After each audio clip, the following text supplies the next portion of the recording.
العالمين والصلاة والسلام على أشرف الأنبياء والمرسلين نبينا محمد وعلى آله وصحبه أجمعين. أما بعد، ده إمام بخاري رحمه الله بدي مبارك كتاب كي ده كتاب الرقاق وزاحت الله بتوفيق سر روانه آغا خبری چی باغی سر ظلم نرمیگی. باغی کے آخرنے باب من ختم کرو باب الانتہائی عن المعاصی، دا گناونو نزان بندول او دا گناونو نزان منکول، جکا چی گناونو سر ظلم سختی. نو دا دی خبری پورا وضاحت شیو چی دا گنانا چی سڑزان بند کی دا دی سب فائدہ دا او دا گنانا دا زان منکولو طریقه سدا او بعض اهم نصیحتونا غرونو خواندو دا پارشیو کم چه پا گناه کی اخته دی. داغین بعد امام بخاری رحمه الله باب روڑے دے باب قول النبی صلی اللہ علیہ وسلم، باب دے پوینا دے پیغمبر صلی اللہ علیہ وسلم کی لو تعلمون ما اعلم لضحكتم قليلا ولبكيتم كثيرا. ده پیغمبر وینا ده باب عنوان مدقه لگوله ده وی باب ده پا بیان ده حقا وینا کی چاگه ده پیغمبر صلی اللہ علیہ وسلم ده اگا وینا سده کچرت تاسو تا معلوم وی حقا سا چی سما تا معلوم دی نو تاسو با دیر لک خاندلے وی او تاسو با دیر جڑلے وی. بیا پا دی کی دو روایتون روڑی دی. اولنی روایت روڑی دی دا ابو حریر رضی اللہ عنہ، آگا دا خبر کی چی پیغمبر صلی اللہ علیہ وسلم فرمائلی دی لو تعلمون ما اعلم لضحکتم قلیلا ولبکیتم کثیرا.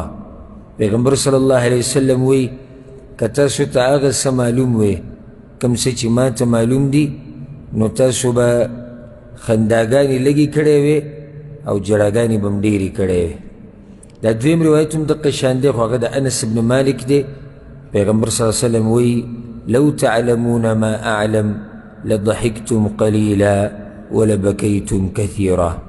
پا دی باب کی دقا دو روایتون روڑی دی او دی باب عنوانم دا دی. اول خود دی مسئلی لرزو چه دا دی باب دا کتاب الرقاق سر ستعلق دے.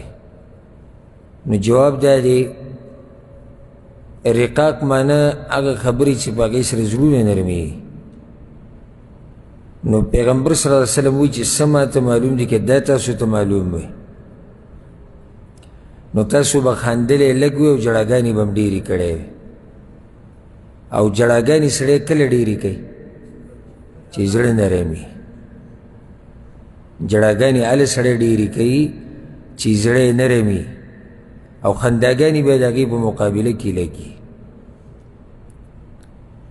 نو بید پیغمبر دا حدیثی پکی راوڑے که تاسو تا معلوم واغا سا چی ما تا معلوم دی دیکھ غشک نشتی چی پیغمبر صلی اللہ علیہ وسلم دی امت نا دا آدم دا بچو سردار دی، دا اولنو او دا آخرنو سردار دی او غور انسان دی، داغه دا ایمان زان لشان دی، داغه دا یقین زان لشان دی، نو داغه دا علم زان لشان دی. یو امتی دا دیسی علم خونه سنگ چی دا پیغمبر صلی اللہ علیہ وسلم، دا دیسی یقین خونه دی لکه سنگ چی دا پیغمبر صلی اللہ علیہ وسلم، دا دیسی ایمان خونه دی سنگ چی دا پیغمبر صلی اللہ علیہ وسلم دی. ایمانون خو کمی کی زیادی نو چی دی عامو خلقو پا خپل منز کی ایمانون یو شان ندی. اوز دا مؤمنان دا اللہ نا پا یره کی طول یو شان دی، پا تقوی کی یو شان دی، پا پریزگاری کی یو شان دی، پا دینداری کی یو شان دی ندی. دا دوی پا ایمانونو کی دا فرق دی. نو سم خیال لے چی دا امتیانو ایمان او دا پیغمبر ایمان پا دی که وہ سمرا فرق کی. ابو بکر صدیق رضی اللہ عنہ پا دی امت کے غور انسان دی دا پیغمبر صلی اللہ علیہ وسلم بعد خو د ده ایمان او د پیغمبر صلی الله علیه وسلم ایمان لوی فرق دی په منځ کې، لوی فرق. د ده علم او د پیغمبر صلی الله علیه وسلم علم لوی فرق دی په منځ کې. د پیغمبرانو ایمانونه ځان له ایمانونه د هغوی یقین، اوس یو امتي یقین دی په آخرت باندې او د پیغمبر هم یقین دی په آخرت باندې، دوی د یقین به یو شان نه. پیغمبر صلی الله علیه وسلم وحی ورته راځي د الله له طرف نه، په بعضو حالاتو کې ورته الله سبحانه وتعالی آخرت هم بعض خبرې ښودي دي، لکه جهنم یې ورته ښوولی دی، جنت یې ورته ښوولی دی، داسې بعض نورې خبرې ورته ښوولي دي. نو زمونږ یقین په آخرت باندې او د پیغمبر یقین په آخرت باندې دی، که د ځمکې او اسمان فرق دی. بیا د پیغمبر علم او د هغه پوهه، ځان له پوهه او علم دی. امتي کله رسي هغه علم ته او هغه پوهې ته. او دا څومره امتیان چې لګیا دي، دا چې کوم دا امامان دي او دا مشران دي او دا علما دي چې د الله د توفیق نه بعد د پیغمبر صلی الله علیه وسلم دا علم نه وي او د هغه دا وضاحتونه نه وي، نو نه به دي دا امامان وي او نه به دي دا علما وي. ځکه دې بعضو خلکو ته به تعجب وکړي، لکه د امام ابو حنیفه رحمه الله شان به بیانوي، نو د امام ابو حنیفه په شان کې به دومره غلو وکړي چې د هغه وینا به د پیغمبر په وینا باندې زوروره کړي. د امام شافعي شان به بیانوي، نو د امام شافعي وینا به راوالي، هغه به پیغمبر په وینا باندې زوروره کړي. دغه شان د امام احمد، د امام مالک یا بل هر یو چې زما مقصد دغه امامان ټارګېټ کول نه دي. زه تاسو له یو مثال درکو. خلک شته غلو کوونکي، د امام ابو حنیفه په حق کې خلکو سمه غلو کړې ده، د امام شافعي په حق کې د هغه مقلدینو غلو کړې ده، د امام احمد بن حنبل په حق کې د هغه مقلدینو غلو کړې، د امام مالک په حق کې د هغه مقلدینو غلو کړې، او داسې نور امامان په امت کې تیر شوي دي چې د هغوی په حق هم غلو شوي. تعجب به تاله په دې درشي چې د کوم انسان نه چې د علم زده کړه شوې ده او د علم سرچینه ده، او د هر یو امام چې دی که دی نن امام دی خو د دغه علم د لاسه دی که نه، نو راولګېدو هغه عالم او د هغه وینا یې زوروره کړه په هغه انسان باندې چې هغه د علم سرچینه ده. که د اسلام نه وی، د پیغمبر صلی الله علیه وسلم نه وی، یو امام دې نه و. ابوبکر صدیق چې ابوبکر صدیق دی خو د اسلام او د ایمان د لاسه دی، د پیغمبر صلی الله علیه وسلم سره شاګردۍ د لاسه دی. عمر که عمر فاروق دی د پیغمبر صلی الله علیه وسلم د شاګردۍ د لاسه دی. عثمان که عثمان غنی دی خو د ایمان او د اسلام او د پیغمبر سره شاګردۍ د لاسه دی. علي بن ابي طالب رضی الله عنه که څوک دی خو د پیغمبر صلی الله علیه وسلم سره شاګردۍ د لاسه دی، د ایمان او د اسلام د لاسه دی. او بیا د نور صحابه کرام رضی الله عنهم اجمعین. امام ابو حنیفه که امام ابو حنیفه دی د علم د لاسه دی، امام مالک که امام دی د علم د لاسه دی، امام بخاري که امام دی د علم د لاسه دی. چې دا دې تلر کړو که نه، نو د هېڅ څوک هم نه دي. دوی له الله دا مقام هسې نه دی ورکړی، اوس هسې په امت کې مشهور کړو. په امت کې خو ډېر خلک دي. دوی د دغه پیغمبر صلی الله علیه وسلم د علم نه زده کړه کړې ده، د هغې د رسول الله د اوچت مقام ورکړی. نو څومره زیاتی به چې ته راولګې او بیا دغه انسان چې د پیغمبر د علم نه زده کړه کړې ده او د پیغمبر علم ته محتاج دی، هغه ته راولې او د هغه پیغمبر نه اوچت کړې او د هغه په وینا باندې د وینا زوروره کړې، څومره ظلم او زیاتی شو. نو د پیغمبر صلی الله علیه وسلم سره چې کوم علم دی، ناشنا علم دی، کوم ځای کې د امتي علم او کوم ځای کې د پیغمبر علم. نو ځکه وی که چېرته تاسو سره علم وی د هغه څه په باره کې چې څه باره کې ما سره دی، یا که تاسو داسې پوهېدی لکه څنګه چې زه پوهېدی، یا که تاسو ته معلوم وي هغه څه چې ما ته معلوم دي، نو تاسو به خنداګانې لږې کړې وی، جړاګانې به هم ډېرې کړې. ولې به خنداګانې لږې وی، ولې به جړاګانې ډېرې وي؟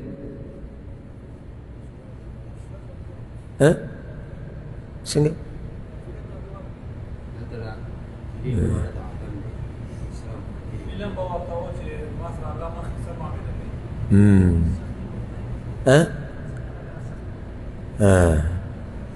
ستاسو درېواړو دا جوابونه یو بل ته نږدې دي. معنی دا چې د پیغمبر صلی الله علیه وسلم سره چې کوم علم دی د آخرت په باره کې، د حساب کتاب په باره کې، د جنت او د جهنم په باره کې، که داسې علم زموږ سره وی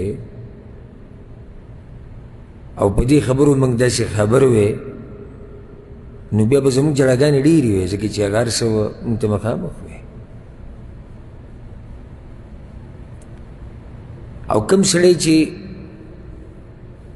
آخرت نه یریږي په صحیح معنو سره، د ده په ژوند کې خندا د ژړا په مقابله کې لګوي. شریعت کې د خندا گنجایش دي، شریعت کې د خندا گنجایش شتي، دا نه چې نشته، خو خندا په مقابله د ژړا کې دا لګوي او ژړا به ډېرې. او کم خلک چې په دنیا کې خنداګانې ډېرې وکړي او ژړاګانې لګي، نو په آخرت کې بیا د دوی ژړاګانې ډېرې دي، خنداګانې نشتي. د خندا نه همیشه یو روټین جوړول، په مخه خندا، په مخه خندا، په مخه خندا، او ډک ډک او ډک ډک او په شا واوړه، په مخه خندا. دا دلیل په دې باندې چې دې سړي دا زړه سخت دی. او ځکه روایت کې راځي چې ډېره خندا زړه سخت دی. یو وخت وخاندئ څه خبره ده، یو مجلس کې دې وخاندل څه خبره نه، کور کې وړو سره خپلوانو سره کېناستي یو وخت یې وخاندل څه خبره نه. خو چې بیا دا کومه خندا چې ته کوې چې د دې نه دې ژړا هم بیا زیاته وي، او دا ژړا د الله د یېرې نه وي، هغه ژړا مراد ده. د آخرت کې عجیبه احوال دي. پیغمبر صلی الله علیه وسلم وایي که دغې ته هم سوچ وکړو که نه، یو روایت کې راځي داسې وایي تاسو به د خپلې ښځې پرېږدئ، د دوی نه به خوند په طلایانو کې وانه اخلئ. یعنې چې یو سړی د ښځې سره سملي او سوچ ورته راځي د هغه احوالو په باره کې کوم چې را روان دي، نو دی به د دې ښځې نه مخ واړی، خو هغې ته به یې زړه نه کېږي. او مخکې ورسره دا دي چې تاسو به د غرونو ته ختلي او دا هر څه به هم پرېښودی او الله ته به هم صرف جړاګانې کولې. که خبر شوي وې د هغه احوالو نه کوم احوال چې را روان دي، نو هغه احوال خو موږ ته پیغمبر صلی الله علیه وسلم ښولي دي، الله هم ښولي دي. نو څنګه پیغمبر وایي که تاسو ته معلوم وي؟ نو دلته جواب موږ ته پیغمبر ښولي دي، الله ښولي دي، خو بیا هم زموږ علم پې داسې نه دی څنګه چې د پیغمبر صلی الله علیه وسلم دی. یوه دویمه دلته یقین ته ضرورت دی مضبوط. درېیمه صرف په خوله باندې وینا او په مقابل کې د یو سړي مضبوط عقیده او په خوله وینا او په اندامونو عمل، په دې دواړو کې د ځمکې او اسمان فرق دی. کافر مني که نه چې مرګ به راځي؟ موږ یې منو که نه؟ نو څه فرق دی موږ هغه کې؟ او یقین شته وي مرګ را روان دی، موږ وایو مرګ را روان دی، د مرګ دپاره تیارې دی، او دې نه بعد نور مراحل دي. مني خو هغه هم مني. او جی حساب کتاب دی او لویه ورځ ده او آخرت دی او دا دي او دغه دي او داسې دي. ښه نو بیا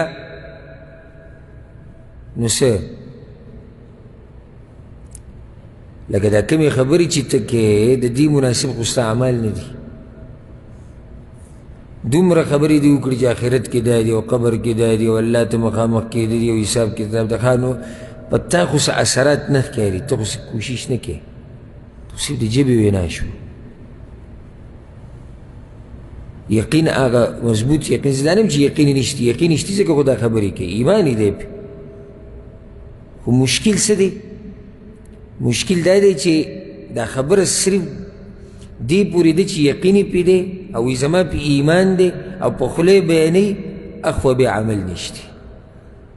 مشکل دې ځای کې دی چې مسلمان یې دی به آخرت مني، چې مسلمان یې اگر که ډېر بېدینه یي خو د آخرت مني. په خوله یې ویم چې شتي، کوشش نشته. اوس په دې مسلمانانو کې چې کوم ته یو ډم وینې او یا فحاش سړی دی نو دوی آخرت مني که نه مني؟ مسلمانانو کې چې کوم ډمان دي آخرت مني که نه مني؟ مني. په خوله یې وایي که نه وایي چې آخرت شته؟ وایي. خو عمل ته چې وګورو نو د هغې نه خو داسې ښکاري لکه دی چې بس وایي چې دغه دنیا ده او نوره خو هسې نشتي. نو په قول او فعل کې تضاد دی، قول او فعل کې تضاد دی. مؤمن هغه دی چې د قول او فعل دا به یو شی دی. ګوره زه اوس دا خبره وکړم چې زه دا کار کولی شم، په خوله مې ووایي، په دې به دلیل څه ښیم؟ کوم به صرف په خوله خو زما څوک نه مني. لکه اوس زه دا ووایم چې زه مثال کې 200 کیلو وزن اوچتولی شم، زه اوچتولی شم. نو خلک به وایي چې وروره څه دلیل پرې وښایه. داسې خو یو به ماته وایي چې زه 500 اوچتوم، ته 200 اوچتوې، زه 500 اوچتوم. ویې ښایه.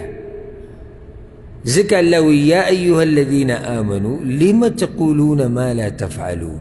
ولې کوئ هغه خبرې چې عمل پرې نه کوئ؟ وینا هم یو شان ده او عمل هم بل شان. یو سړی وایي د علم سره مې انتهایي شوق دی، علم سره مې انتهایي شوق دی، او چې کله د علم خبرې شروع کړي سترګو کې اوښکې هم راشي.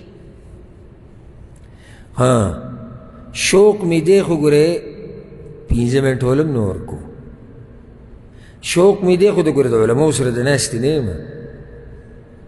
شوق مې دی چې الله رانه لوی علم جوړ کړي، خو ګورې د کتاب مخ ته هم نه ګورم. سم خیال دی؟ تضاد. خبره څه کوي او کار څه کوي. پیغمبر صلی الله علیه وسلم وایي که دغه حالات تاسو ته معلوم وی کوم چې ما ته معلوم دي لضحکتم قلیلا ولبکیتم کثیرا. لږ به م خندلی وی ډېر به م ژړلی وی. دا د سلف صالحینو طریقه وه، د صحابه کرامو نه واله بیا وروسته راضلي شي. د هغوی ژړاګانې ډېرې وي، خنداګانې یې لږې وي، تر دې چې د بعضو صحابه کرامو او تابعینو باره کې راځي چې د هغوی په دې مخ کې کرښې شوې وې د ژړا د لاسه، داسې کرښې پکې وتې وي چې بهی به اوښکې را روانې وي. او په دې کې تعجب مه کوه. نن سبا دا بعض خبرې موږ ته داسې ناشنا ښکاري. ولې ناشنا ښکاري؟ ځکه چې حدیث کې دي بدا الاسلام غریبا وسيعود غریبا کما بدا. اسلام اوله کې ناشنا و، یو وخت بیا راشي بیا به ناشنا شي. فطوبى للغربا. نو په دغه ټیم کې چې څوک په اسلام عمل کوي دا به هم ناشنا وي. اوس نن سبا چې ته چاته ووایې چې صحابه کرامو کې یو صحابي راولګېدو آیت یې وی او بېهوشه شو، دا خبره ده ته ډېره عجیبه ښکاري. ولې ورته عجیبه ښکاري؟ ځکه چې هغه وایي چې بېهوشه کېده پرېږده، زما خو پوره کال شوی دی، ما لا اوسه پورې یو مخ تلاوت نه دی کړی. دی به لازم د تعجب په نظر وګوري. سم خیال دی چې پوره کال کې د قرآن یو مخ ونه وایي، په پوره میاشت کې د یو مخ ونه وایي، نو دی به تعجب نه کوي د هغه سړي نه چې د یو آیت ویلو سره بېهوشه کېږي. دی به لازم تعجب کوي. مرض اوس په ده کې دی، خبره خو یقیني ده. نن سبا هم داسې پرهیزګار او تقوادار شته چې دغه حالات پرې راتلی شي او راغلي دي. لکه ته چاته ووایي چې سلفو کې یو کس د هغه په مخ کې نښې وي د ژړا د لاسه، دې تعجب کوي ځکه چې هغه وایي زما 40 کاله عمر دی یا 13 کاله عمر دی یا 15 کاله عمر دی یا 20 کاله عمر دی یا 50 شپېته دی او ما د اوسه پورې د الله د یېرې نه دي ژړلي. دی به تعجب نه کوي؟ دی به لازم تعجب کوي چې دا څنګه. ته دا سیرت بیان کې د صحابه کرامو چې په یو آیت باندې سهاره پورې لګیا دي، یو آیت به وي دومره پکې جوهر ورننوتو چې سهار اذان به وي یو آیت کې، او په مخه به وي او ژړل به ورسره. دی به لازم تعجب کوي ځکه چې هغه وایي زما د اوسه پورې په دې دومره عمر کې ما لا تهجد نه دي کړي، یا که مې کړي دي چې په هېڅ چاته داسې جذبه مې زیاته شي په هفته کې یا په میاشت کې یو پیر پې ورشم. دی به تعجب کوي چې یاره دا بس یو آیت سهاره پورې وایه چې سهار اذان د باندې وکړي.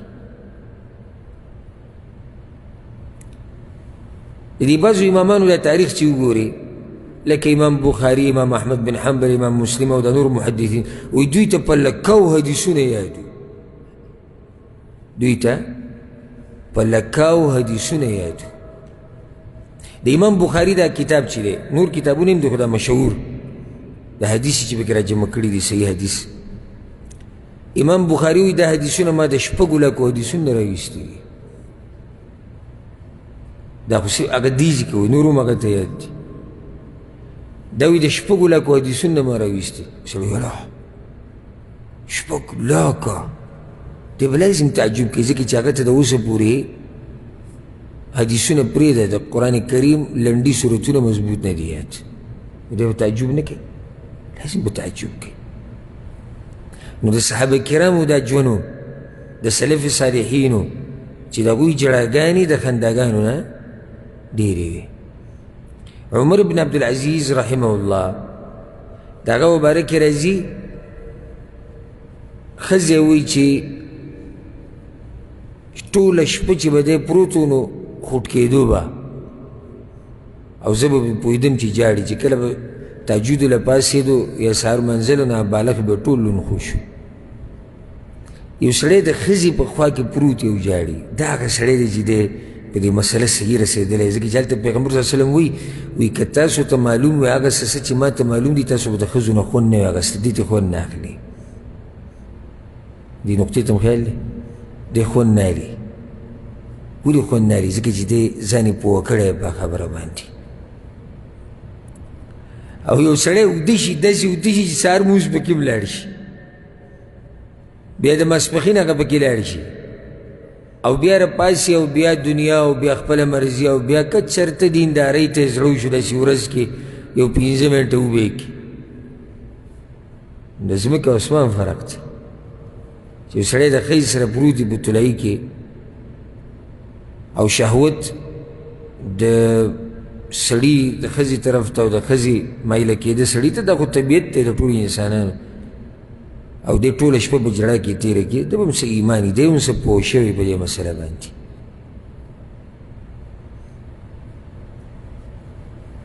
نو ځکه امام بخاري رحمه الله دا باب راوړی چې هغه احوال ځان ته رامخې ته که ای مؤمنه، جړاګانې به دې ډېرې شي، خنداګانې به دې کمې شي، زړه به دې نرم شي. نو چې زړه دې نرم وي د آخرت نه به یېرېږي، د الله نه به یېرېږي. نو ټولو ته نصیحت دا دی چې ځان ته آخرت مخې ته کوي. یو ناشنا ورځ ګوره را روانه په موږ ټولو باندې، ډېره ناشنا ورځ موږ ته پرته ده، 50,000 کاله ورځ، او بیا عرش والا ته مخامخ کېده، او بیا د هرې خبرې حساب کتاب.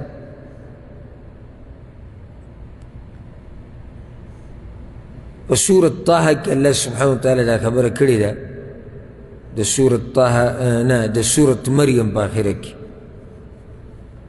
د سورة مریم په آخره کې الله دا خبره کړې ده، هر یو سړی به ما سره یوازې یوازې ملاویږي قیامت په ورځ. ګوره چې تا ته په حکومت کې یو کس دا ووایي، یا استاذ درته ووایي، یا پلار درته ووایي، وایي سبا بیا ما سره ملاو شي، څه حالت به ستا؟ خوشحاله به؟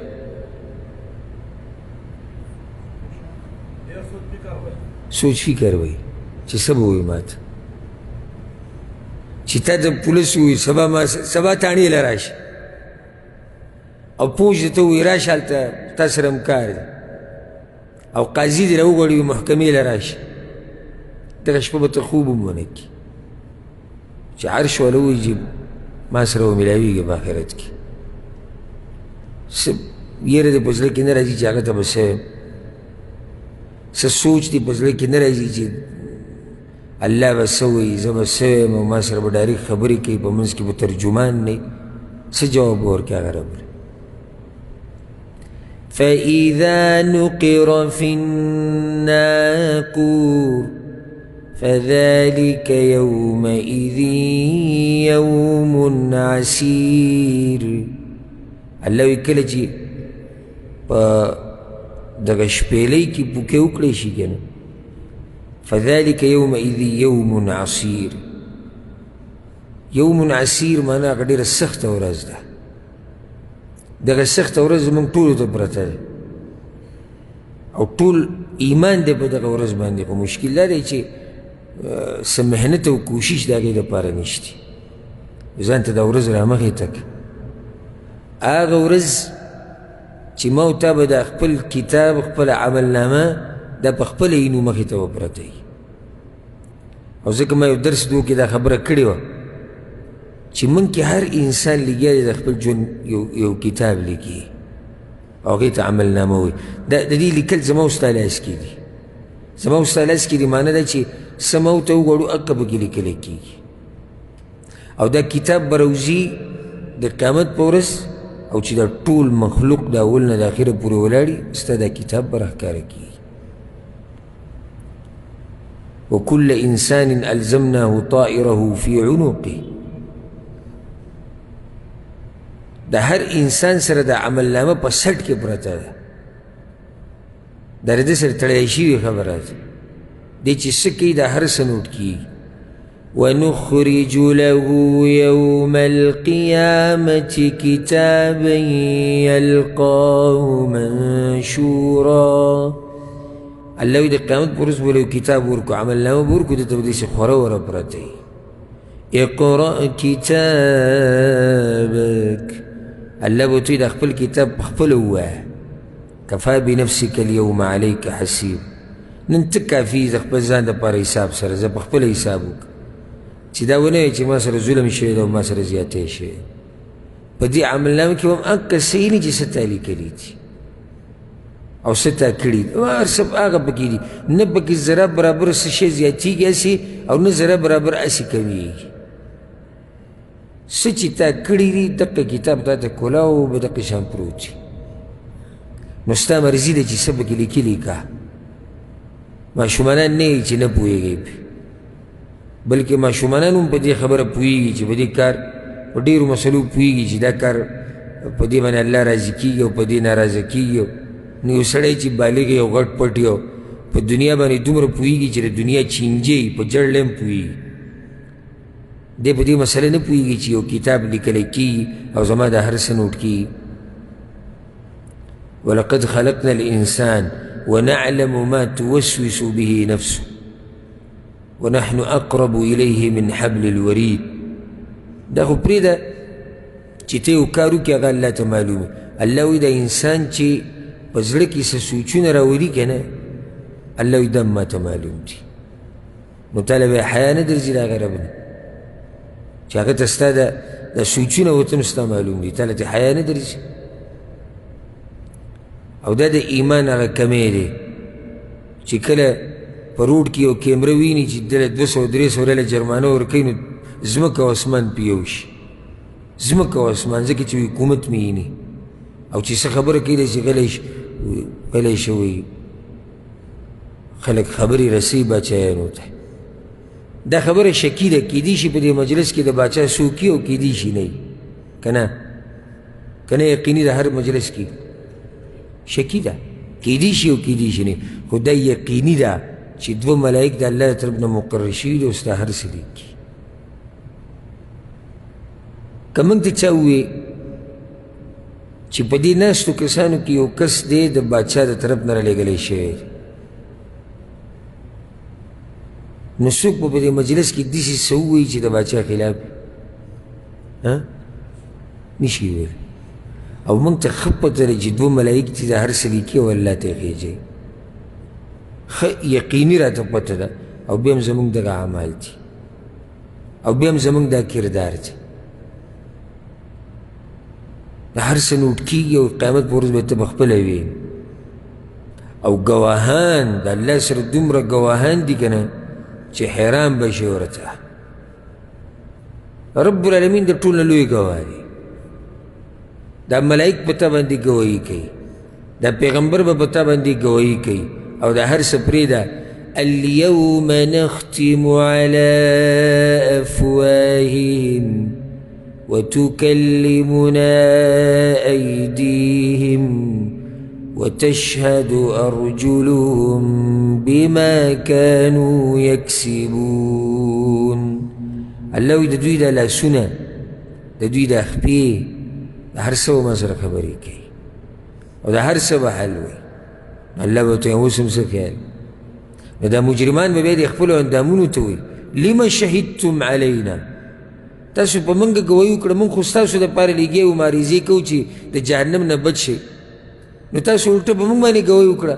قالوا انطقنا الله موږ ور الله ګویه کړي وو نو ستا دا سترګې دا ژبه ستا دا لاسونه ستا دا خپې ستا دا بدن دا ټول ګورې په تا باندې ګوایي کوي. اذا زلزلت الارض زلزالها واخرجت الارض اثقالها وقال الانسان ما لها يومئذ تحدث اخبارها. دا ځمکه به خپل خبرونه الله ته اوري. حدیث کې راځي پیغمبر صلی الله علیه وسلم وایي تاسو ته پته شته چې دا خبرونه څه دي؟ هغه خبر دا دی چې دا ځمکه به ګوایي کوي په هر انسان باندې چې یالله پلانې د پلاني زوی په پلاني ټیم کې په پلاني ځای کې یا په پلاني ځای کې دا کار کړی په هر سړي او ښځه باندې به دا ګوایي ورکوي. نو ته چې کله ګناه کوې چې دې ته دې سوچ کړی ته چې کوم ځای کې پروت یې لکه یو سړی کټ کې پروت او فیسبوک یې ګوره کړی او درز کې د جنکو تصویران ګوره او سندرې ګوره او ټیک ټاک یې ګوره د غلطې رابطې او فحش فلمونه او فحش تصویران او دې ته چې ته سوچ تللی چې د کومه ځمکه باندې چې ته دغه ټیم کې د هم د قیامت پر ورځ دا خبره الله ته کوي. دا کومې ګوتې چې ته په دې موبایل کې اړی راړی دا ګوتې هم الله ته خبرې کوي. په کومو سترګو چې ته دا ګورې دا سترګې هم الله ته حل وایي. ستا دا ټول بدن به الله ته حل وایي. چېرته دا سوچ دې کړی؟ که دا سوچ دې وی ته ګناه نه کوله که دا سوچ دې وی ته ګناه نه کوله. او دغه سړی امتحان یې واله ځه وایي راشي یو ځای کې دعوت دی او دعوت لی بوځه او شپه به دلته کوو دلته به شپه کوو صحیح شو شپه به دلته کوو سهار به بیا ځو او دا ستا کمره ده ته به دلته سمه ده صحیح ده او بیا ورته غلي ورته کې ووایه و احتیاط کوه دې کور والا کیمرې لګولي دي هر ځای کې هسې ورته داسې ووایه دې کور والا کیمرې لګولي دي دی به غلط حرکت څه وکړي موبایل کې به غلط څه وګوري د څه د یېرې نه کیمرو د یېرې او هغه الله چې تا ته ګوري تا کې حیا تا ته حیا نه درځي چې دغه شان ډایرکټ ییني او اوري تا له حیا نه درځي چې دې رب له به زه څه جواب ورکوم او قیامت پورې چې زه دغه الله ته مخامخ شم. دا هغه څه دي پیغمبر وایي که تاسو ته معلوم وی نو جراګانې به هم ډېرې کړی. کل نفس بما کسبت رهینه د قیامت په ورځ به هر نفس په خپلو کړو کې راګیر شوی په خپلو کړو کې به راګیري د بل په عمل به هم ډډه نه لګي چې زمونږ رور مولوي صاحب دی او زمونږ پلار مفتي دی او زمونږ تره مولانا و او پلانې و دې ته هم ډډه نه لګي. کل نفس بما کسبت رهینه. نو دغه حالات او احوال په موږ را روان دي او د هغې نه مخکې مرګ را روان دی. کل شیء هالک الا وجهه هر څه ختمېدونکي دي سوای د الله نه. کل من علیها فان په دې ځمکه چې څه دي او په دنیا کې چې څه دي دا ټول فنا کېدونکي ټول فنا کېدونکي. کل نفس ذائقة الموت هر نفس به د مرګ دا خوند څکي ته پکې نه راځي په دې کې دنده په نفس کې څومره قیمتي قیمتي خلک په دې نږدې وخت کې او خوا او شا کې زموږ نه لاړو ته به نه ځي پکې. ابل زما د یو ملګري والده وفات شوی تعزیت کې زه ورغلم مازدیګر کې ورسره راسو ما ورته خبره کوله ما سبحان الله زموږ د زړونه مو ښه سخت دي کله د یو په لاس نیوکې ناست یو کله د بل په لاس نیوکې او سوچ هم دقه دی چې او دا خبره ټوله خوا او شا کې ده بس ما ته نه رارسي. دا نن چې زه ستا په لاس نیوکې ناست یم او یا ستا د خپلوانو په لاس نیوکې کېدي سبا ته زما کې ناست که نه نشي کېدی ستا لاسنیوي نشي کېدی ستا باره کې نو هسې په خوله یې ووایې نو لږ ساعت مخکې ما دا وکړه ټوله خبره د خولې او جي ویره وایي دنیا څه دنیا ده وایي دنیا څه دنیا ده او څلور چېته به یې کور جوړ کړی مرګ را روان دی او درې څلور به د سره ګاډي مرګ را روان دی فانی دنیا ده سهار په توره تیاره ځي او د شپې په توره تیاره راځي مرګ را روان دی فانی دنیا ده د عباداتو دپاره هیڅ ټیم نشته د الله د راضي کولو هیڅ کوشش نشته خو مرګ را روان دی مرګ را روان دی د هغې نه بعد وي د الله سره ملاقات ته نو بیا به څه کي الله له به څه جواب ورکړي حتى إذا جاء أحدهم الموت قال رب ارجعون لعلي أعمل صالحا فيما تركت الله وکړه چې یو تن کې دوی له مرګ راشي نو بیا په هغه ټیم کې چیغه وایي چې رب ارجعون یا الله ما واپس کړه لعلي أعمل صالحا چې زه نیک اعمال وکړمه اوس دا چغې وایي الله وایي کله اوس نشي کېدی هیڅ چېرته ته واپس دنیا ته نشي تللی دا قبرونو والا نه دي دا قبرونو والا که د دوی نه دې تپوس وکړو چې د جواب یې درکولی شوی که نه او صرف د دې تپوس دې کړی چې د دې سبحان الله څومره قدر د یو پیر ویل نو تا ته به یې ویلی وی چې د دنیا او دنیا کې چې څه دا ټول را جمع کړه دا نه دي په کار خو چې یو پیر سبحان الله ووایو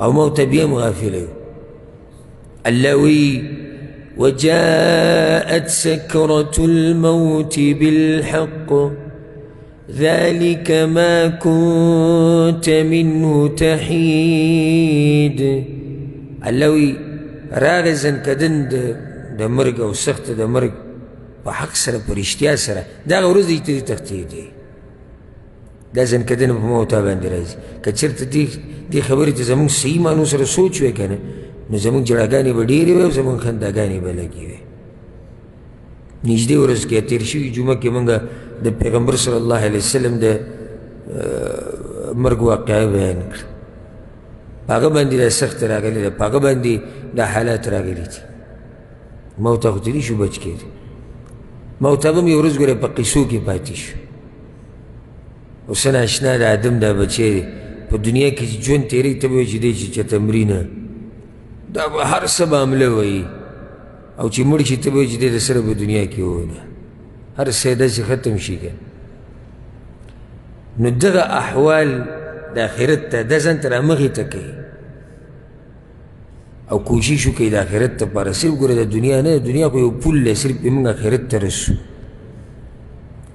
ته آخرت ته برزخ ته د هغه وخته پورې نشي اوړېدی چې څوک پورې په دنیا نه تېر شوی نو دنیا د تېرېدو ځای دی د اوسېدو ځای نه دی ځکه پیغمبر صلی الله علیه وسلم وایي کن فی الدنیا کأنک غریب او عابر سبیل په دنیا کې داسې ژوند تېروه لکه ته چې په لاره تېرېدونکی د دنیا د لار دا د اوسېدو ځای نه دی دا لار ده او دې دنیا قسمه قسم خلک دوکه کړي دي قسمه قسم خلک یې دوکه کړي دي او هغه تللي دي قبرونو له او په نور دوکه کوي او نور دوکه کوي او نور دوکه کوي او موته هم د دنیا په هغه جال کې او چال کې او چلونو کې راګیر شوي او د هر یو دا مطلب دی سبحان الله د هر یو دا مطلب دی چې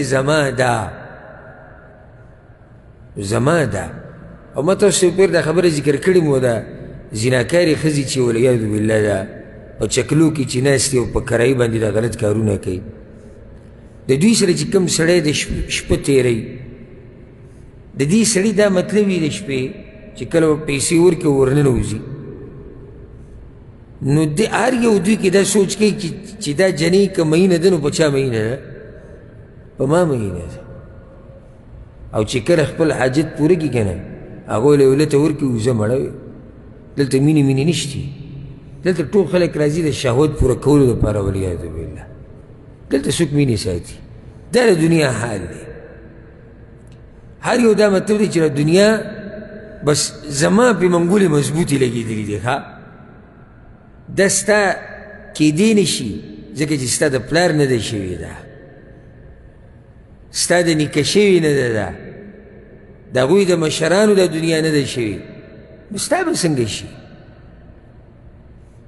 یو کس ته تپوس وکړې ستا پلار هغه هم دا مطلب و چې د دنیا باندې زما منګولې مضبوطې دي نن هغه نشتي د هغه پلار هم دا سوچ کوو چې زما په دې دنیا باندې منګولې مضبوطې دي هغه نشتي دا دنیا ګوره د چا کېږي نه ګورې وما الحياة الدنيا إلا متاع الغرور. الله وی دا دوکې سامان دی، لږ ساعت له بس مزید اخیستی کېږي او بیا قصه ختمه شي. موږ ته ډېر ښه مثالونه د دنیا د دوکو په ذهن کې راځي، خو بیا به خبره ډېره اوږده شي. نو په دنیا باندې به دوکه کېږي نه، دا وختي طور مزید دي، وختي طور مزید، نور اخوا څه نشتي. ګورې چې کله دا ملک الموت راغی دا هر څه به دنه پاتې، نو دغه آخرت دپاره تیاری وکړئ، هغه همیشه ژوند چې د هغې دپاره تیاری وکړي. لوی لوی باچایان په قبرونو کې پراته دي، لوی لوی زورور خلک په قبرونو کې پراته دي، پیغمبران په قبرونو کې پراته دي، پیغمبران، صحابه کرام، علما، ښایسته ښایسته علما په قبرونو کې پراته دي. وایي ته به پاتې شې. راشه داسې مالداران مړه دي. دا یو تصویر دا خلک نشر کوي چې د کویت کې یو مالداره سړی دی، او د کویت دا خلک دي مالداران، نو د هغه د کور دا کرسۍ هم د سرو زرو نه یې جوړې کړي د ناستې. ده سره به څومره مال چې د کور د ناستې کرسۍ د سرو زرو، او چې بس مړ شوی دا ساده قبر کې پروت دی، خوا کې غریبانان ښخ دي، غریبانان او د قبر منځ کې فرق هم نه کېږي. فرق په هغه څه کېږي څه چې دننه روان دي، او هغې ته زمونږ سوچ نشتی. دننه لوی فرق دی.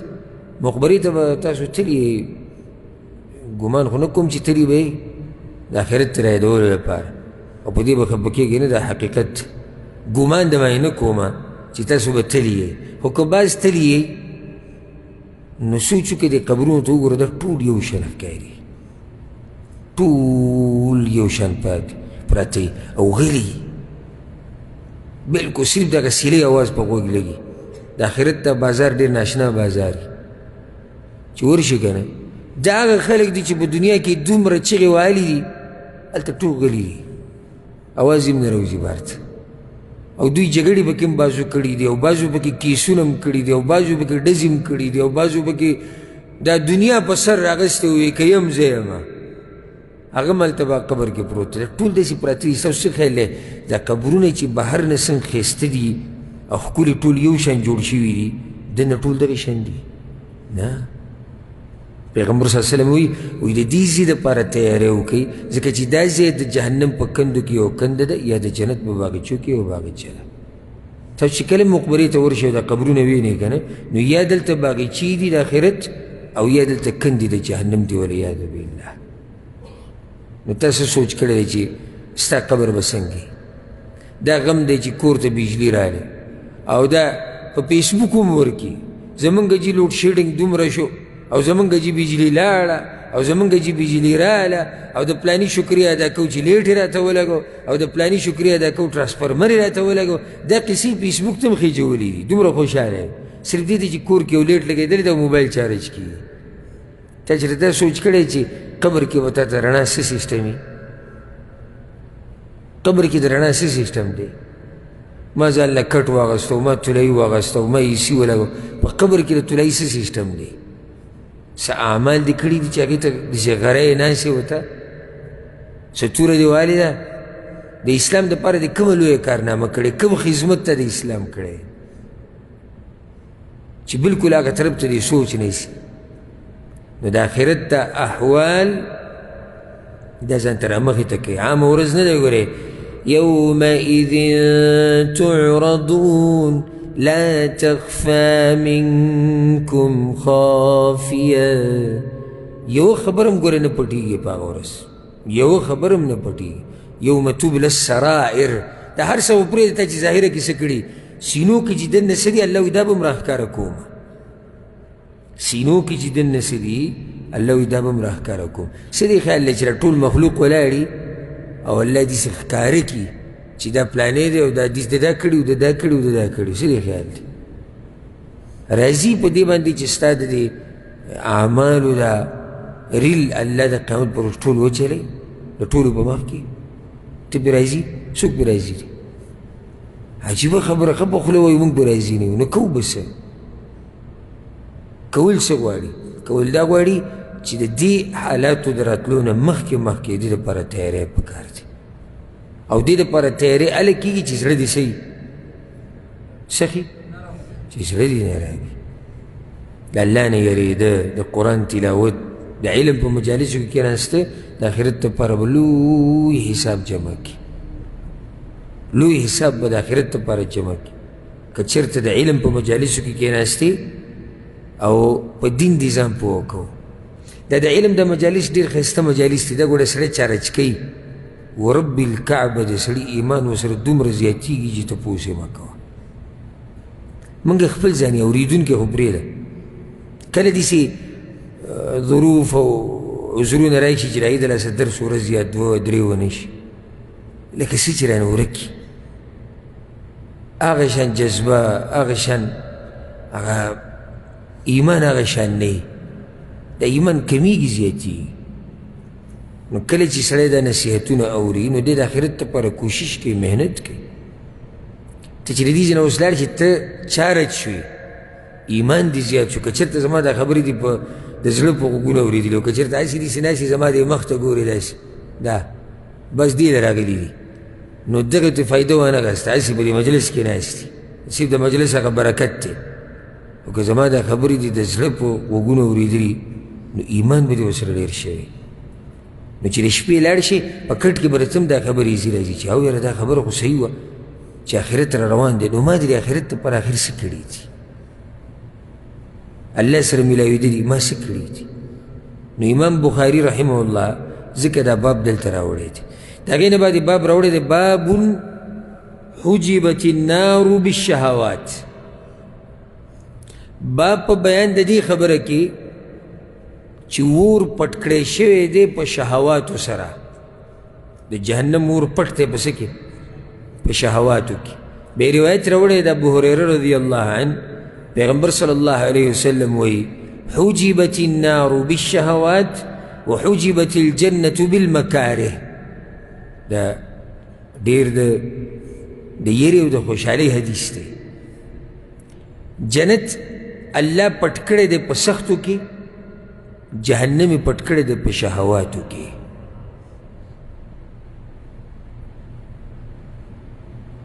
امام بخاري رحمه الله دا باب دې لپاره راوړو وی سخته به تیرې د شهواتو نه به ځان لرې ساتي که جنت غواړي او زړه نرمول غواړي نو سختې به تیرې که ته دا وایې چې زه په شهواتو او مزو چرچو کې یم نو جهنم په مزو چرچو سره پټ شوی دی دې کې تا ته نصیحت دی علما وی د پیغمبر صلی الله علیه وسلم دا حدیث نه دی حجبت النار بالشهوات وحجبت الجنة بالمکاره دا وی دومره لنډ او غونډ دی په دې کې اوږدې مسلې دننه پرتې دي پیغمبر صلی الله علیه وسلم خبره لنډه ختمه کړه جنت په سختو کې پټ دی او جهنم په شهواتو په مزو چرچو کې پټ دی زه سخته وی نه تېروم خو یا الله جنت الفردوس کې اعلی مقام ما له راکړه څه خیال دی هلته دی په دې نه دی پوه چې جنت پټ دی په څه کې په سختو کې سخته به تېرې لازم به سخته تېرې بیا درته هم دا ووایم چې ستا دا سختې تېرول به بیا هم د دې لایق نه چې ته جنت ته لاړ شي خو د الله رحم به شي د الله به څه شي رحم به شي ځکه چې په خپل عمل سره څوک جنت ته نشي تللی د پیغمبر صلی الله علیه وسلم خبره ده پیغمبر صلی الله علیه وسلم وایي زه په خپل عمل سره نشم تللی جنت وایي زه په خپل عمل سره نشم تللی نو ما ورته به زه لاړ شو د جنت دپاره به سختې تېرې هغه سخته هر قسمه سخته ده د وخت سخته یو سړی مانځه کې ولاړ لس منټه کله یو ځای ګروا او کله بل ځای ګروا او کله اګرمي کوه او کله یو ځای ته ګوره او کله بل دا لس منټه یې ده او دی غواړي جنت یو سړی غواړي جنت ته شپې تهجد دپاره نشي راپاڅېدی دا وخت نشي خوب نشم خرابولی او غواړم جنت پټ په سختو کې دی دا سخته پرېږده دا به څه سخت دی چې یو سړی د شپې راپاڅي د دې دپاره مؤمنانو داسې سختې تېرې کړي دي چې ټوکړې ټوکړې شوي دي حمزه رضی الله عنه د پیغمبر صلی الله علیه وسلم تره د احد په غزا کې د هغه خېټه سیرې کړې شوې وه او اینې ترې راویستې وه مشرکانو ته اینه راویستې وه زړه یې ترې راویستې وه دا شونډې یې ترې پرې کړې وې دا غوږونه یې ترې پرې کړي وو د مؤمنانو نه پوزې پرې کړې وې اویا صحابه کرام په دغه غزا کې شهیدان شوي دي اویا صحابه کرام او د دې ټولو نه دي مشرکانو د چا نه پوز دي د چا نه غوږونه دا پرې کړي چا نه شونډې او د هغې نه بیا میلونه جوړ کړي دي د هغې نه بیا امیلونه جوړ کړي او هغه هغه زنانو په غاړو کې اچولي یا خپلو لاسونو ته اچولي دغه امیل چې دې مشرکې زنانه دې غاړې ته پروت دی په دې کې د اوچتو اوچتو مؤمنانو پوزې ځوړندې دي پوزې پکې ټومبلې د اوچتو مؤمنانو غوږونه یې پکې ټومبلې شونډې یې پکې ټومبلې دومره سخته یې تېره کړې جنت دپاره او یو سړي ته د شپې تهجد او دی به سړی بدن لږ دړ کړي او لږ سړی او لږ ښه علم یې زده کړه درس ته کښېنه کار او هغه بس خوب او بس چېرته لاړ امید خو به وي د الله نه ښه ساتي نو صرف تش امیدونه خو هم نه دي که نه څه نه څه محنت خو به کوې جوی تاسو درس کې وایئ چې د الله نه ښه امیدونه ساتئ او دا خو مونږ وایو چې د الله نه ښه امیدونه ساتئ خو آیا مونږ چېرته دا خبره کړې ده چې تش امیدونه ساتئ امید سره د څه امید سره د محنت کوشش سره د یرې امید سره د یرې که ته جنت غواړې پیغمبر وایي جنت په سختو کې پټ شوی دی جهنم په خواهشاتو کې لکه یو سړی دی خواهش یې دا دی چې زما دا ګیره نه وي هغه ښکلی نهي چاپ ته ورغی او خرش خرش او ښه تکشیر مخې نیولی یا دا لږه وړه کول غواړي لږ پکې سیسټم به برابر کړو لږ به سټایل برابر کړو کنچي روهای لري خواهشات پوره شو فیسبوک کې د زنانو تصویران راواړوه ویې ګوره لږ ساعت لا واړوه ویې ګوره خواهشات پوره شو پردو زنانو سره گپ شپ خواهشات پوره شو اوده شه منځونه به بیا وکړو خواهشات پوره شو اوده شو حرام خوره خو چې پیسې ډېرې حرام حلال ته مه ګوره خواهشات پوره شو پیسې په رښتیا ډېرې شوې ظاهره کې پیسې ډېرې وګټلې دا خواهشات دا مزې دا چرچې په دې سره جهنم پټ دی او جنت په سختو کې پټ دی ولې پیغمبر صلی الله علیه وسلم ویلي چې دنیا د مؤمن دپاره څه شی دی جیل په جیل کې مزې کې سختي سختي پکې ته چې د شپې تهجد له راپاسې او طلایي پرېږدې منم چې ته سخته تېری د کې شک نشته ته چې د سحر راوخېږې او په توره تیاره کې جومات ته را روانې او خوب درځي او ستړی او بیا هم راشي الله ته ودرېږي زه منم چې ته سخته تېری بیا ته د الله په لار کې مال لګې زه منم چې ته سخته تېری علم دپاره وخت ورکې ده ته سخته تېری بدن د الله دپاره قربانې ده ته سخته تېری بچي د الله دپاره قربانې ده ته سخته تېری دا ټولې سختي هم په دې سختو کې پټ دننه جنت پروت دی په دې سختو به تېرېږي جنت ته به رسي ښه بغیر د سختو نه به ونه رسم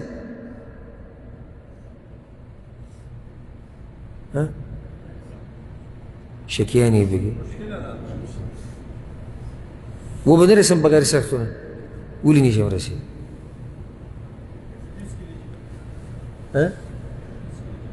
دا حدیث په دلیل دی که پیغمبر وایي جنت په سختو کې ډک پټ شوی دی واضح شو ښه که بغیر سختو نه رسېدی شو دا پیغمبر سختي تېرې کړي که نه دي د سختو داستان دی د پیغمبر صلی الله علیه وسلم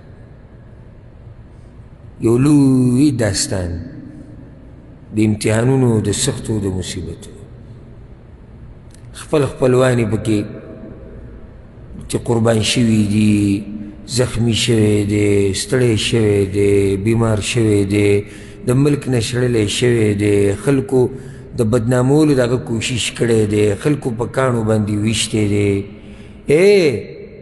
خلکو یې د ښځې د بدنامولو کوشش کړی دی د ټولې سختې په هغه راغلي بچي ترې وفات شوي دي په ژوند کې سوای د یوې لور نه نور ټول د هغه په ژوند کې وفات شوي دي، زامن یې په وړوکوالي کې وفات شوي دي، بیبیانې چې بعض وفات شوي دي په ژوند کې. نو پیغمبر صلی الله علیه وسلم هم دا سختي تېرې کړي که ته وایي زه بغیر سختونه جنت ته ځم. دنیا د کافر دپاره څه شی دی؟ جنت دی. ولې جنت دی؟ خواهشات. کم څه چې خواهشات غواړي دوی یې کوي، تر دې چې که خواهشات ورته دا ووایي چې په دې لاره کې په دې باغچه کې د دې جنۍ سره زیناکاري وکړه والعیاذ بالله، عمل ته یې کوي. داسې نوي نه ده، په لارو کوڅو کې هم کوي. دا بعض راشي صفت وله کوي وایي انګریزان ډېر مخکې تللي دي، ډېر او ډېر مخکې تللي دي، په لارو کوڅو کې د ځناورو په شان زیناګانې کوي. په دې کې وایي چې مخکې تللي، خو مقصد د هغوی خواهشات پوره کول دي. هلته جهنم ډک دی د خواهشاتو نه او پټ شوی دی په خواهشاتو کې. او بله خبره ته دا وکړم، یو حدیث ته بل ذکر کړم. پیغمبر صلی الله علیه وسلم وایي د قیامت په ورځ به راوستی شي هغه کس چې په دنیا کې مزې چرچې کړي دي، ټول ژوند یې د خواهشاتو منلی ده او د ځان یې منلی ده او د زړه یې منلی ده، ټول عمر یې دقه منلی ده او شریعت یې شاته ګزار کړی دی. به راوستی شي فل مزې چرچې، ټولې مزې چرچې، او په جهنم کې به وله یو غوپه ورکړی شي. د دې یوې غوپې د لاسه به د دنیا هغه ټولې مزې د ده نه هېرې شي. نو بیا به ورته وویلی شي دنیا کې څه مزې وي که نه؟ ویې به چې یا الله هېڅ هم په دنیا کې نه دي لیدلي. دا څه مزې شوي چې د جهنم یوې غوپې د نه هېروي. بیا به راوستی شي هغه مؤمن چې په هغه باندې دومره سخت هم تېری شوی دی چې په اره باندې دوه ټوکړې شوی دی.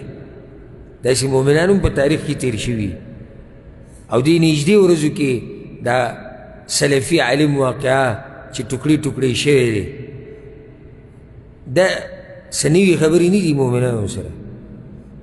دا قسمه مؤمنان چې ټوکړې ټوکړې شوي دي، دغه نورې سختې خو پرېږده چې بیمار شوی دی او بچی مړ شوی دی او د دین دپاره مال لګولی دی او وخت یې لګولی دی او ټیم یې لګولی دی او خوب یې خراب کړی دی او طلایي پرېښودی، دا خو سیټ ته کا. دا چې ټوکړې ټوکړې شي د الله په لار کې، دی به د قیامت په ورځ راوستی شي. پیغمبر صلی الله علیه وسلم وایي او بیا به دله په جنت کې غوپه ورکړی شي. نو بیا به دې تپوس وشي چېرته دې سخته لیدلې ده؟ وایي به چې یا الله چېرته مې سخته نه ده لیدلې. نو دا سختې د هغې نعمتونو په مقابله کې ګوره هېڅ هم نه دي. یوه غوپه په جنت کې د ټول هر څه د نه هېروي. او دا مزید چرچې او خواهشات دا ګوره هم هېڅ نه دي. ګورې که ستاسو دا خیال چې موږ یو لوی کار کوو مزې اخلو د ژوند نه، ګوره یوه غوپه په جهنم کې والعیاذ بالله دا ټولې مزې د سړي نه هېروي. نو که جنت غواړئ سختي به تېرې، تکلیف به تېرې. مؤمن د دې دنیا دپاره پیدا نه دی. علي بن ابي طالب سوي رضی الله عنه وی د آخرت هم بچي دي او د دنیا هم بچي دي. فکونو من ابناء الاخره، تاسو شئ د آخرت بچي. مؤمن د آخرت بچی دی، دنیا نه دی. ځکه دلته په لږ سم ګزاره کوي. پیغمبر صلی الله علیه وسلم ناشنا خبره کړې ده، وی مالی وللدنیا ومالی الدنیا ومالی. زما د دنیا سره څه کار دی او دنیا وی زما سره څه کار دی. زه خو داسې یم لکه یو مسافر چې رواني او یوه ونه په لاره باندې راشي چې ښه ګڼه ونه یي او د هغې په سوري کې لږ ساعت ته کښېني او بیا روان شي. دقه شان به یو مؤمن وایي چې مالی وللدنیا ومالی الدنیا ومالی. د دنیا زما سره څه کار دی، زما د دنیا سره څه کار دی، خو عارضي وخت پکې تېرول دي، امتحان دی او پرچه به بیا په قبر کې روځي او دغه حالات به موږ ټولو باندې را روان دي. نو خیر دی که لږه سخته تېره شي. هغه د کینسر په بیمارۍ کې چې مړلی نو بل طرف ته هغه روغ چې کوم و هغه هم مړلی، که نه هغه روغ پاتې شوی، هغه روغ هم مړلی. هغه غریب قرضې پې وي او سختې وي، غریب لاړ دقه شان ستړی د دنیا نه، ولې هغه مالداره پاتې شو دنیا کې، هغه هم لاړ. هغه غریب هغه ټول عمر له چې دینداري کړې وه او د هر څه د الله په دین قربان کړي وو، هغه هم د دنیا نه لاړ. هغه سړی چې ټول عمر یې خواهشات پوره کړي دي او د دنیا نه یې مزې اخیستي دي قسمه قسم، هغه هم د دنیا نه لاړ. مه دوکه کېږي په عرضي څه باندې په عرضي څه باندې مه دوکه کېږي د دنیا یو محطه ده سټیشن چې ورته وایي ته چې کله دغه ته ورشي د ایرپورټ ته او یا ریل ګاډي کې چېرته ځي سټیشن ته ورځي که نه ورځي سټیشن کې څه کوي د ګاډي انتظار یا د جاز ولي دغه ځای کې مضبوط ځان له ځای نه جوړوي داسې مې څوک لیدلی دی چې دغه ته تللی ایرپورټ ته او د ځان سره یې کمبل وړی او خوراکونه یې وړي او ښه مزېدار پروت یې او ډډه یې لګولي نه ټول دغه شان داسې په کرسۍ داسې او دا داسې او دا او که چېرته معمولي غږ کېږي دی غوږ ږدي ده ته پته ده چې دا ځای زما نه دی دا ځای زما نه دی دی بل ځای ته تله غواړي دا صرف عرضي د ده ناستې ځای دی زړه پکې نه لګي وایي راشه جوس خوراک رالو ایرپورټ کې ورته وایي راشه ځان له به جوس راوړو مړه درکوي چې د جاز کې لاړی ته د خوراک غم راکستی دومره یې ګوره هلته زړه نه لګي چې خوراک هم نه کوي دومره یې زړه نه لګي ځکه شان د دنیا ده دا یو سټیشن دی دا یو محطه ده موږ ټول ګورې د آخرت د ګاډي په انتظار یو څنګه چې ایرپورټ کې تا ته اعلان وشي چې پلاني فلایټ والا پلاني دروازې له ځي دغه شان به اعلان تا ته کېږي چې ستا وخت پوره شو اوس به ته ځې نو موږ ټول په دغه سفر په انتظار کې ناست یو دلته زړه مه لګوه زمونږ اصلي منزل چې کوم دی که نه هغه ځای دی د کوم ځای نه چې زمونږ پلار راوتی و کوم ځای راوتی و د جنت نه حقه زمونږ اصلي ځای دی آدم علیه السلام چې پیدا کړی شو جنت ته ورننوتو دکه د هغه اصلي ځای و امتحان پې الله راوستو دنیا ته یې راکوز کړو د دنیا د هغه ځای نه و خو دلته الله ولې راکوز کړو د څه لپاره امتحان دپاره نو کوشش وکړه چې هغه د خپل نیکه هغه اصل ځي ته واپس شي خلک چې وایي دا زموږ د پلار نیکه ځمکه ده هغه ځمکې ته واپس شه چې هغې ته آدم علیه السلام اول پیر ورغلی و او بیا د هغه ځای نه راکوشي و هغه ځای ته د واپس کېدو کوشش کوو چې ما ته هغه ځای میلاو شي پرېږده دا دنیا څه به وي د دنیا او څه به وي د دې ژوند پیغمبر صلی الله علیه وسلم تې تللی دی خواږه خواږه علما او دینداره خلک تې تلي دي او زمونږ خواږه خواږه خپلوان مشران کشران تې تلي دي موږ به پکې څه پاتې شو د هغې نه بعد حدیث راوړی دی یا باب یې راوړی دی بابون الجنة أقرب إلى أحدكم من شراك نعله والنار مثل ذلك باب دې په بیان د دې خبره کې چې جنت په تاسو کې یو کس ته دومره نږدې دی چې د هغه د دې پیزار د دې تسمې نه هم زیات نږدې دی او جهنم ورته هم دقه شان نږدې دی بیا حدیث راوړی دی پیغمبر صلی الله علیه وسلم وایي د عبدالله بن مسعود رضی الله عنه روایت دی پیغمبر صلی الله علیه وسلم وایي الجنة أقرب إلى أحدكم من شراك نعله سبحان الله واورئ ګوره جنت تاسو کې یو کس ته د پیزار د تسمې نه هم زیات نږدې دی ګورئ والنار مثل ذلك او جهنم ورته هم د پیزار د تسمې نه زیات نږدې دی بس دومره حدیث دی دې څه مطلب شو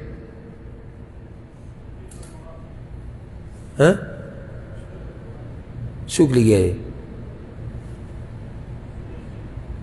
خبر څوک کوي جی کیدای شي دې نه تقدیر مسله راوځي خو دا باب چې امام بخاري کوم راوړی دی او کوم کتاب کې راوړی دی دلته تقدیر مسله نه دلته بلې مسلې ته اشاره ده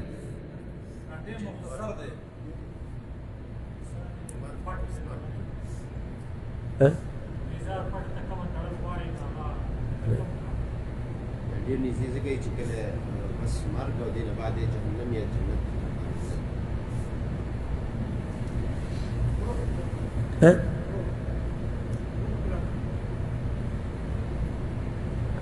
تاسو ټولو کوشش وکړو خو منزل رانه لري هغه دا دی امام بخاري دا حدیث دلته دې دپاره راوړی و دا باب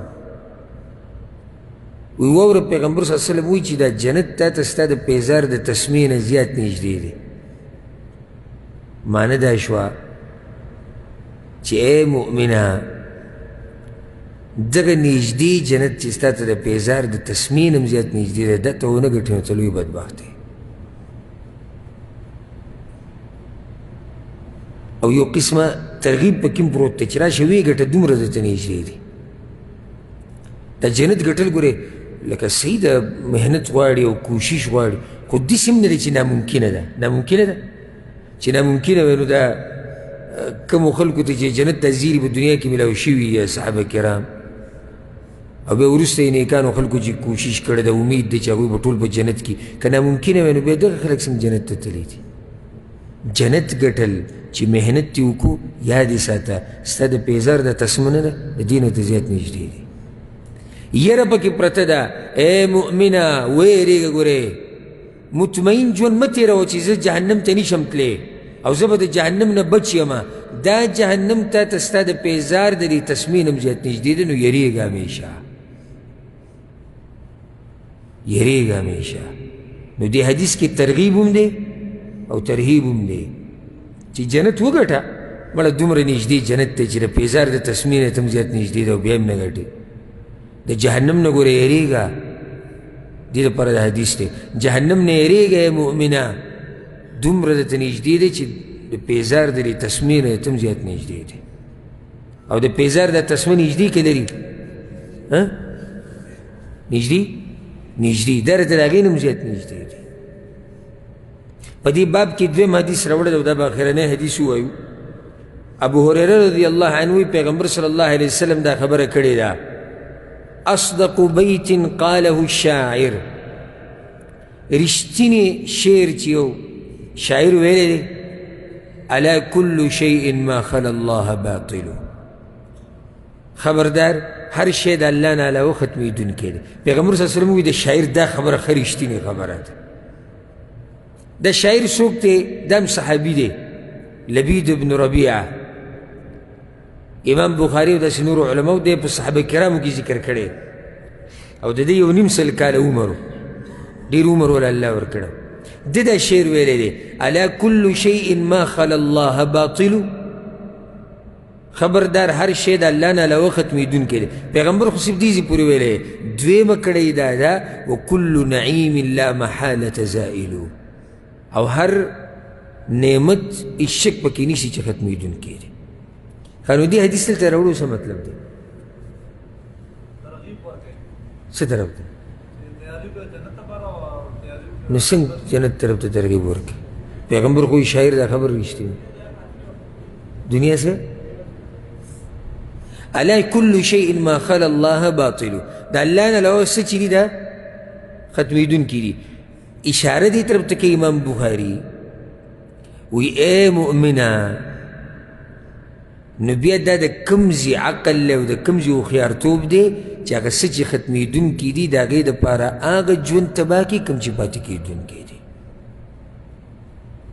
هر شی د الله نه علاوه ختمېدونکی دی هر نعمت ختمېدونکی دی نو چې ختمېدونکی دی ته پکې دومره ورننوتې چې هغه آخرت دې خپل ختم کو وختي تور ژوند دی جوړ جاړی کوه ګزاره کوه ګزاره هېڅ خبره نه لکه لږ تکلیف تېر کړي هېڅ خبره نه لکه سخته تېره کړي خو چې آخرت دې ښایسته شي نو په دې سره دا باب اختتام ته ورسېدو دا درس هم اختتام ته ورسېدو انشاءالله پر روان بیان کې به درس کې به باب شروع کوو باب لینظر الى من هو اسفل منه ولا ينظر الى من هو فوقه هغه چاته مه ګوره چې ستا نه په دنیا کې بره دی هغه چاته ګوره چې ستا نه لاندې دی د دې باره کې به انشاءالله پر روان درس کې خبره کوو الله سبحانه وتعالی دې زموږ د زړونه را بیدار کړي الله سبحانه وتعالی دې موږ له توفیق راکړي د جنت ته ګټلو او الله دې موږ د جهنم نه لرې ساتي هذا والله اعلم وصلى الله وسلم على نبينا محمد وعلى آله وصحبه أجمعين